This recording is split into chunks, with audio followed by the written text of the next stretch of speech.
Welcome to my channel. Enjoy the content, and please like, comment, share and subscribe for more. In a peaceful town nestled along the coast of West Africa, lived a devoted couple named Amina and Kofi. Their home was filled with laughter, mutual respect, and a deep bond that others in the community often admired. Amina, a determined and visionary woman, had always been passionate about her career. From a young age, she dreamed of making a name for herself in the professional world, and over time, her dedication paid off. She rose through the ranks quickly, becoming one of the most respected figures in her industry. Kofi, her loving husband, was her biggest cheerleader. He admired Amina's drive and often bragged about her accomplishments to friends and family. While he had a steady job of his own, he found immense pride in seeing his wife break barriers and achieve her goals. Their relationship was one of balance. Kofi provided calm and encouragement, while Amina brought energy and ambition. Despite their many blessings, one silent longing echoed through the walls of their beautiful home. Though they had been married for several years, they had yet to welcome a child into their lives. It wasn't due to misfortune or health complications, but rather a matter of timing. Amina was always busy. Early mornings turned into late evenings, weekends disappeared into schedules filled with conferences, reports, and strategic meetings. Even on festive holidays, she found herself glued to her laptop or on endless phone calls with clients and colleagues. Kofi, though patient and understanding, began to feel the weight of solitude.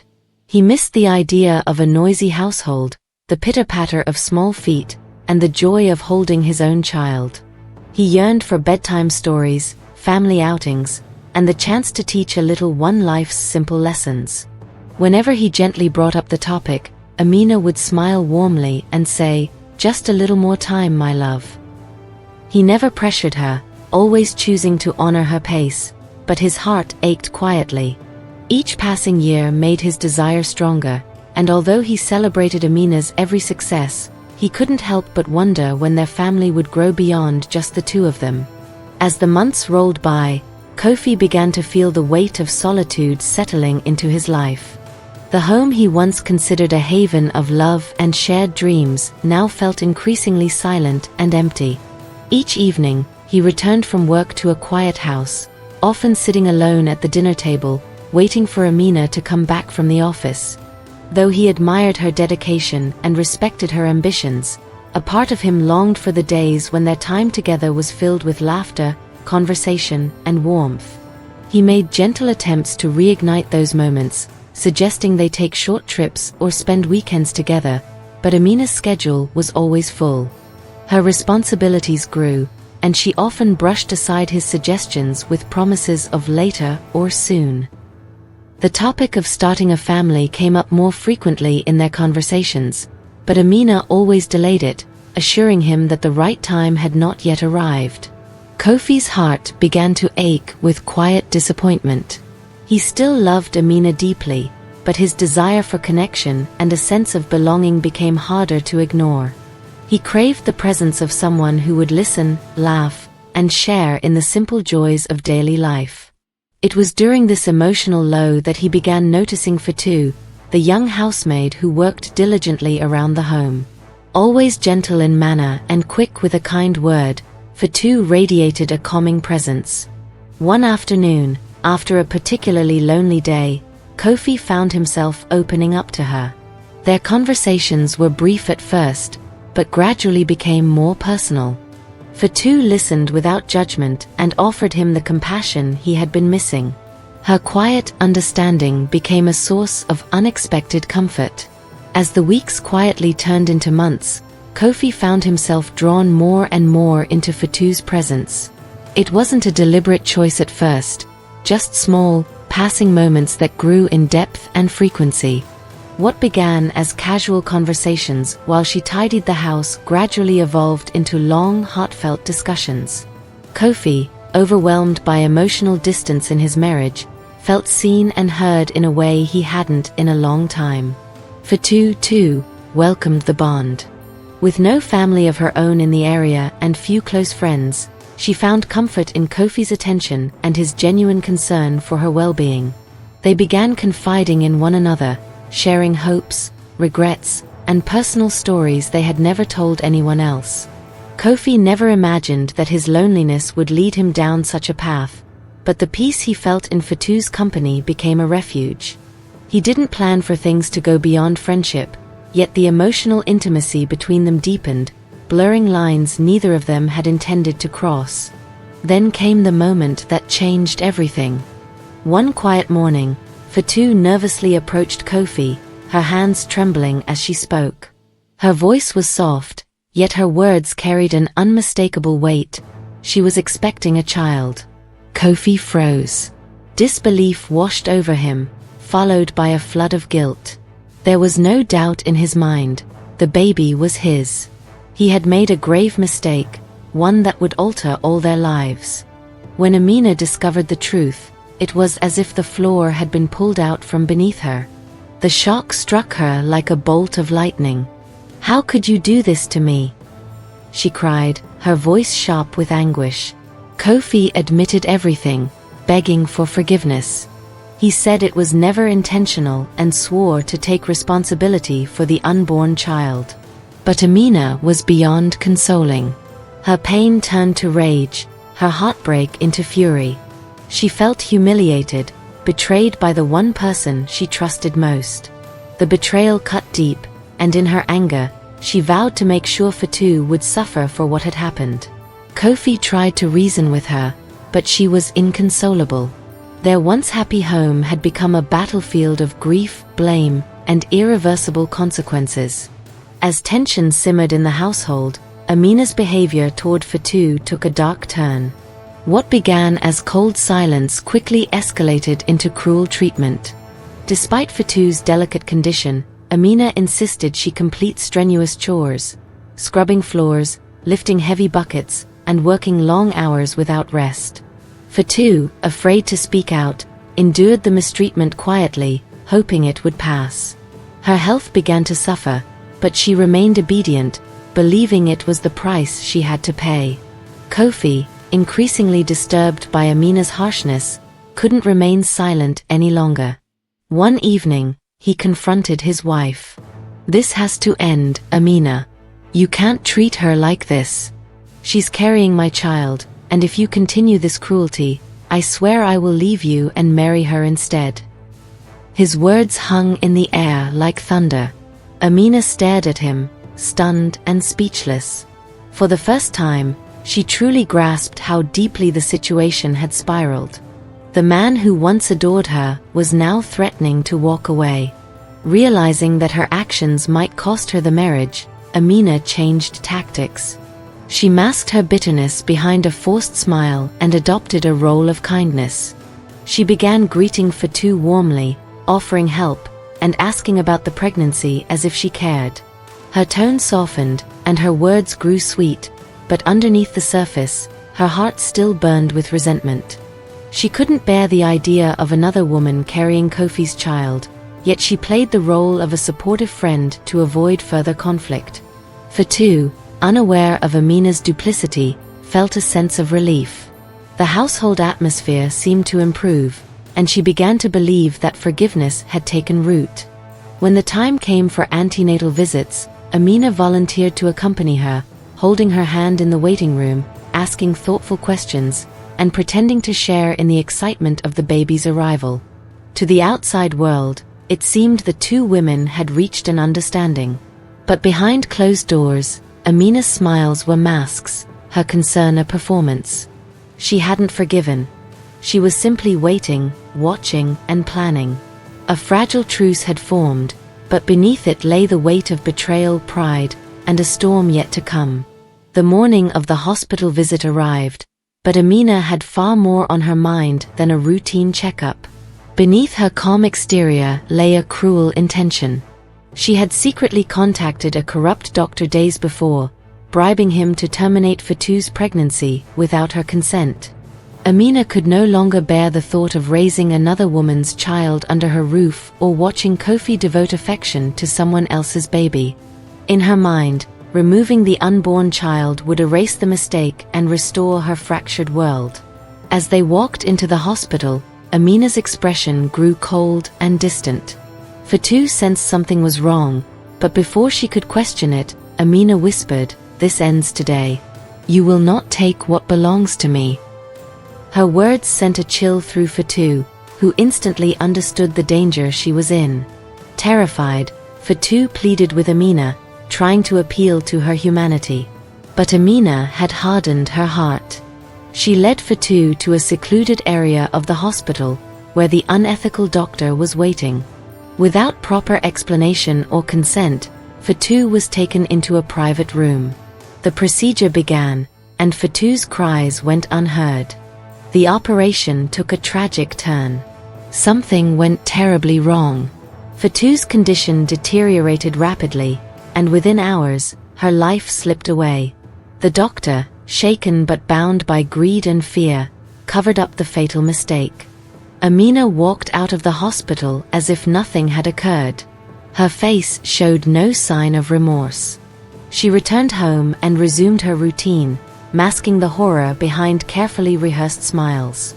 Fatou's absence was explained with a fabricated story, and no one suspected the truth, except for the growing guilt that would eventually find its way back to her. When Kofi returned home that evening, he immediately asked about Fatou's whereabouts. Amina, maintaining a calm facade, responded casually that Fatou had stepped out and hadn't returned. Her voice held no trace of alarm. As hours passed with no sign of the housemaid, concern grew. Kofi searched the nearby streets, asked neighbors, and even visited places Fatou might have gone, but no one had seen her. Days slipped by, and Fatou seemed to have vanished without a trace. Amina concealed her anxiety beneath a mask of composure. Although she had succeeded in eliminating the woman she saw as a threat, the weight of her secret pressed heavily on her conscience. Alone in the quiet of night, memories of that hospital visit replayed in her mind, accompanied by unease she could never fully suppress. Several months later, Amina noticed changes in her body. A visit to the doctor confirmed she was expecting. The news stunned her. Kofi was ecstatic, embracing her with renewed love, seeing the pregnancy as a sign of healing and hope. For him, it was the beginning of a fresh chapter, a chance to rebuild what had been damaged. When the time for delivery arrived, they returned to the same hospital where Fatou had lost her life. Amina, now filled with conflicting emotions, tried to stay optimistic. After hours of labor, her child was born. A healthy baby with a strong cry. Amina smiled through exhaustion, expecting the joy of holding her newborn. But moments later, a nurse entered and gently took the infant from her arms. "Just a quick checkup," she said. Something about her tone unsettled Amina. She watched helplessly as the nurse disappeared down the corridor, unaware that her past might be circling back, ready to exact its price. Amina lay in her hospital bed, her heart pounding with anticipation and growing fear. What should have been the happiest moment of her life had turned into a nightmare. Minutes stretched into hours, and still, no one brought her newborn back. The cheerful congratulations from earlier faded into a heavy silence. She clutched the blanket beside her, her fingers trembling as anxiety took hold. Unable to wait any longer, Amina rang for assistance. When a nurse entered, Amina's voice cracked. "Where is my baby? It's been too long." The nurse appeared confused and concerned, quickly fetching the doctor. Amina repeated her plea, desperation rising in her tone. The doctor, trying to remain calm, assured her they would investigate immediately. "I need you to think carefully," the doctor said gently. "Can you describe the nurse who took your child?" Amina closed her eyes, trying to remember every detail. The woman's uniform, the calm tone in her voice, and the piercing look in her eyes. "Yes," she whispered. "I saw her clearly." The doctor assembled all the nurses on duty and brought them into the room, hoping Amina could point out the one responsible. But as she scanned the faces, None matched the image burned into her mind. Panic gripped her chest. "She's not here," Amina said, tears welling in her eyes. "Where is she?" Kofi, who had just arrived from home, was horrified by what he heard. His joy collapsed into fear. "We have to find our child," he demanded, his voice firm. "This isn't a mistake, it's something more." The doctor, realizing the seriousness of the situation, retrieved photos of every staff member employed at the hospital over the past year. One by one, the images were shown to Amina. Her hands shook as she flipped through them, until she froze. Her finger landed on a familiar face. "That's her," she said with certainty. "She's the one who took my baby." The doctor examined the photo and frowned. "But this nurse hasn't worked here in months." She resigned suddenly. No forwarding contact. Amina's blood ran cold. The room seemed to spin around her. A sinister realization began to take shape. Their baby hadn't been taken for a routine checkup. Someone had stolen the child. The doctor's face tightened with unease as he examined the photograph. "This woman. She passed away a year ago," he said quietly. Amina and Kofi exchanged bewildered glances, struggling to comprehend what they had just heard. "What do you mean?" Kofi asked, his voice shaking. "That nurse took our baby. We saw her. How can someone who's been dead for a year walk into a hospital and take a child?" The doctor looked equally disturbed but nodded solemnly. "I'm telling you what the records show. She died under mysterious circumstances, not long after Fatu's incident. Her name was Fatu Diallo." Amina's blood ran cold. Her legs felt weak, but her determination grew stronger. "We need to see her grave," she said firmly. "Now." The trio made their way to the hospital's burial grounds, a quiet field behind the old wing. The air was thick with silence, broken only by the crunch of leaves underfoot. As they approached a lonely headstone near the edge of the cemetery, Amina suddenly froze. There, lying motionless atop the grave, was a baby. Small, lifeless, wrapped in a hospital cloth. Her heart dropped. A scream tore from her throat as she rushed forward. "My baby!" she cried, collapsing beside the mound of earth. "No, no, this can't be." She read the name carved into the stone, Fatu Diallo. The doctor stood behind them, his voice grim. "It seems Fatu's spirit has returned, taking justice into her own hands." She appeared in the form of a nurse, seeking vengeance for what was done to her. She had killed the doctor who caused her demise, and now Amina was facing the consequences of her actions. Amina shook with sorrow and guilt, unable to look away from the tiny form on the grave. Kofi stood in stunned silence, unable to process the horror before him. The consequences of betrayal had come full circle, and Fatu had made sure they could never forget. Amina sank to the ground, the weight of her past crashing down on her shoulders. Tears poured freely as she stared at the cold, unmarked soil before her. "I never wanted this to happen," she whispered, barely able to breathe. "I was angry, jealous, but I never imagined it would end like this." Kofi stood silently, his eyes filled with sorrow and disbelief. The woman he once adored had made a choice that shattered lives. Though his heart ached, he knew they could not escape what had been done. "You ended her life," he said quietly, each word deliberate.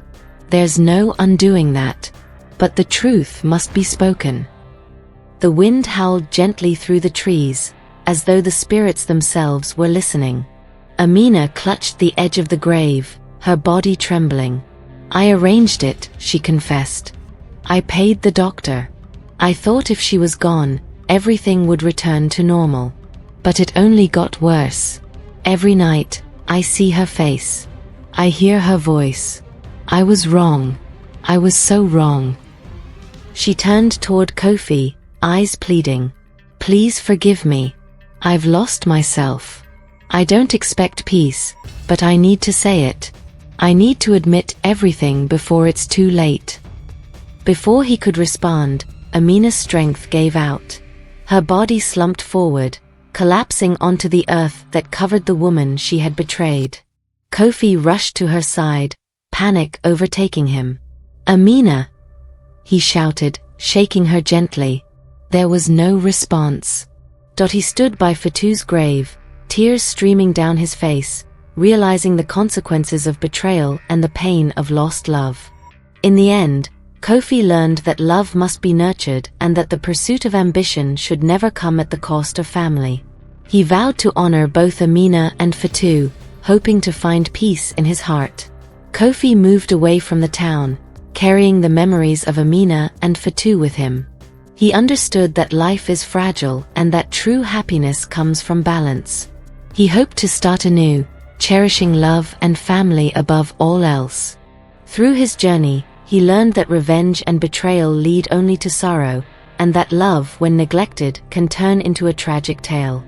Kofi promised to honor the lessons learned from his past, seeking a brighter future filled with love and understanding. And so, the story of Amina, Kofi, and Fatu became a reminder of the importance of love, communication, and the consequences of our choices.